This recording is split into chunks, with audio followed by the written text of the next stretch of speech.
Fala pessoal, sejam todos bem-vindos a mais um vídeo aqui do NS Futebol. Seguinte dia de Brasileirão, dia de a gente passar explicando alguns pontos importantes desse Brasileirão, e agora a gente vai tentar entender como funciona a melhor equipe da competição. Não, a gente não vai falar especificamente do Botafogo agora, mas basicamente a gente vai falar sobre os 11 melhores jogadores dessa competição e como eles são selecionados para vocês, tá? Primeiro, a gente já passou isso nos últimos vídeos aqui do canal, a gente vai passar mais rápido. Isso apresenta para vocês um gráfico de associação, ou seja, o quanto que um resultado está associado com o que a gente está observando dele, o quanto que o saldo de gol de cada uma das partidas está associado com o comportamento das equipes.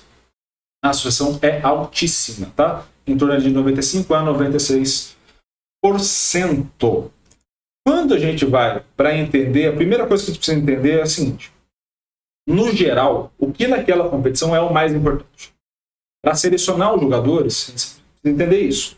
Então, o que tem sido mais importante no cenário geral, na competição como um todo, independente da posição do jogador?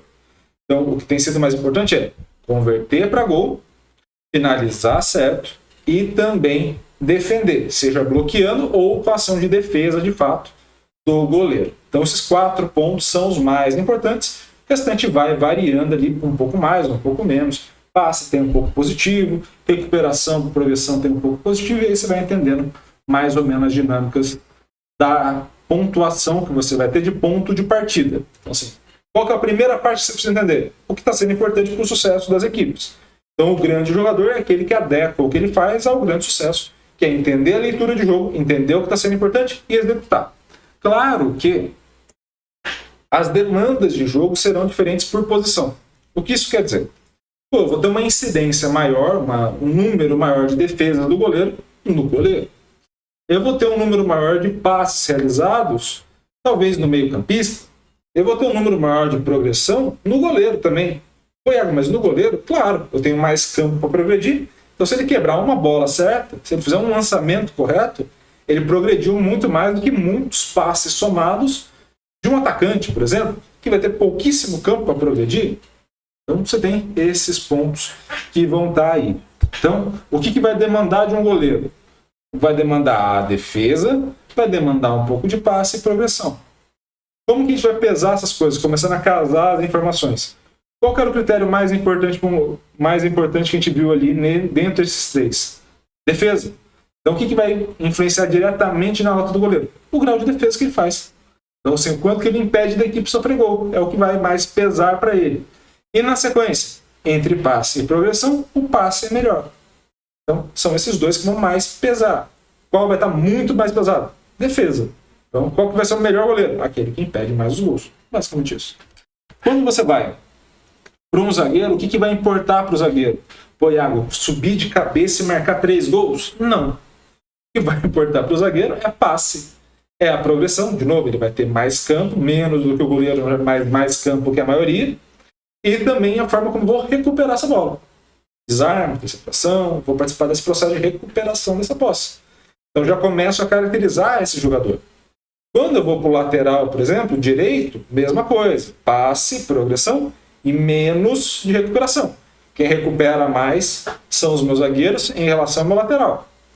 Mesma coisa, lateral esquerdo. Participa um pouco menos da construção por característica das equipes. Não tem nada a ver com uma demanda exclusiva da posição, você vai variando de campeonato por campeonato, e aí você vai ter um pouco mais de recuperação. Ok. Então, se essa é a tendência natural do campeonato, essa é a demanda que está apresentando, o meu jogador tem que ter a capacidade de entender o jogo como um todo, né, o que o jogo como um todo pede, e o que a posição dele, aquele específico dele, consegue produzir. Quando você vai para o volante, mais recuperação, mais passe, menos progressão dos zagueiros. Depois, meio-campista, tem mais passe, menos progressão, mas já começa a aumentar a finalização, chute certo, e também a minha taxa de conversão. Quando eu vou para o ponta, chute, taxa de conversão, são mais ou menos as mesmas coisas, em relação ao meio, um pouco menos de passe e um pouco mais de recuperação. Quando eu passo para o meu ponto esquerdo, eu vou ter menos cenários. Quando eu passo para ir para o meu centroavante, converter gol e finalizar. Iago, mas o meu centroavante ele desce, ele pega a bola, trabalha com um caso de camisa 10 ali para mim. Legal. Pode ser que funcione pra caramba a sua equipe. Se não funcionar, eu prefiro que ele vá lá marcar os gols e finalizar do que ele saia da área. Ele só sai da área se na hora que eu precisar dele na área ele estiver ali. Então, perceba como tem demandas do jogo? Eu tenho uma leitura que eu preciso fazer, eu tenho uma demanda que eu tenho daquela posição, e eu tenho um grande jogador que é aquele que faz muito bem o que é solicitado, dentro do que o jogo também pede, e entende o que é mais ou menos importante. E a partir disso, você passa a ter a seleção da competição até o momento. Qual que é a seleção da competição até o momento? E vamos à parte polêmica das situações, né? Você vai ter no gol o Everton, tá? E aí vamos fazer os registros especiais aqui para cada um, tá? No caso do Everton, você tem ainda como jogadores com overall muito próximo do Everton o Marcos Felipe do Bahia e o Lucas Perry do Botafogo. Então aí os dois que a gente pode destacar também como um adendo assim, muito bacana de 3 goleiraços desse Campeonato Brasileiro. Mais à frente, na linha de zaga, você vai ter o Léo Pereira como o melhor zagueiro até agora da competição e o Gil. Sim, o Gil. Se você prestar atenção nos jogos do Corinthians, perceba como ele recupera muita bola e ele está sempre muito bem posicionado para interceptar ou para desarmar. Não vai ser o cara que vai aparecer muito. Sim, ele vai dar um sprint e vai fazer aquele desarme excepcional contra o meu atacante. Mas ele está sempre muito bem posicionado. Já quando, aliás, outra citação, outro cara que a gente pode destacar um pouco mais, o Nino, do Fluminense, também fazendo um grande campeonato. Bustos na direita, com adendo a Samuel Xavier, que também vem fazendo um grande campeonato.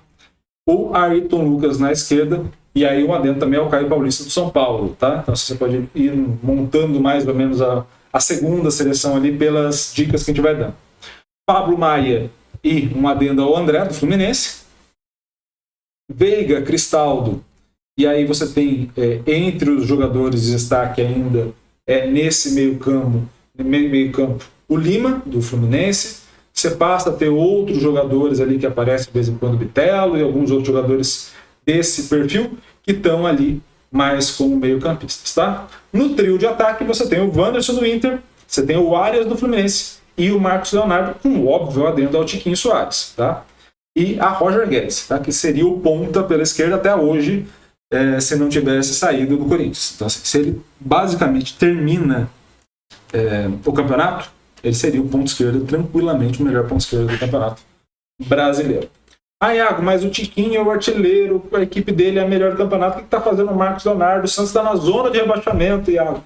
Você é maluco, tem 2 do Inter. Os caras estão brigando lá embaixo. Como é que você coloca 2 caras do Inter agora? Tem um cara do Fluminense, o Fluminense está na metade da tabela, não está na ponta. Eu sei. O grande detalhe é que para você formular uma grande equipe, você não precisa ter o melhor jogador de todas as posições. Seria muito legal se tivesse.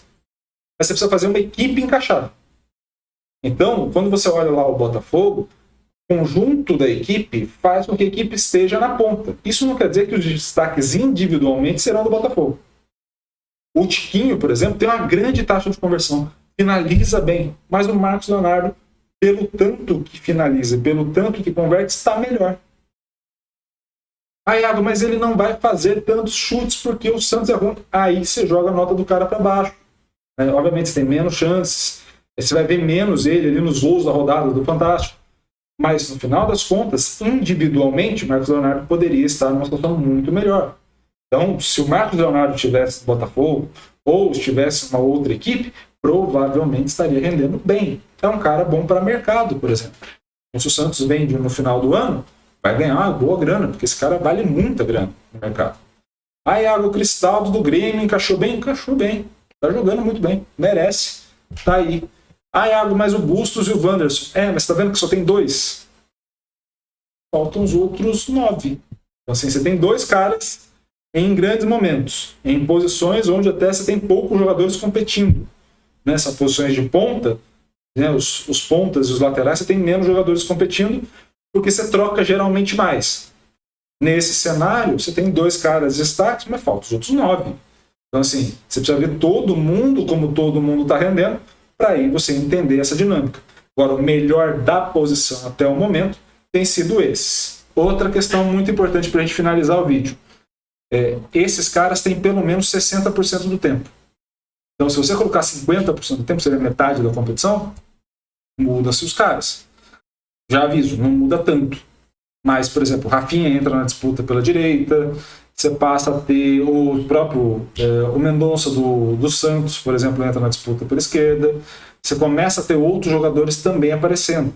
Mas nesse cenário que está aí, os principais jogadores do campeonato aparecem jogadores de destaque até das equipes mais que se encontram em maior dificuldade. Isso é cenário de que, desde aquela primeira informação que a gente passou para vocês, até essa, a forma como a gente vem passando o conteúdo para vocês e a forma como a gente vem passando as análises faz sentido com o que vem acontecendo. Beleza? Espero muito que vocês tenham gostado desse vídeo. Gostou? Curta, comente, compartilhe esse vídeo com o máximo possível de gente. E, é claro, se inscreva no canal e ative o sininho para receber todas as notificações. Um grande abraço a todos. Obrigado pelo carinho e pela audiência. Valeu. Até a próxima.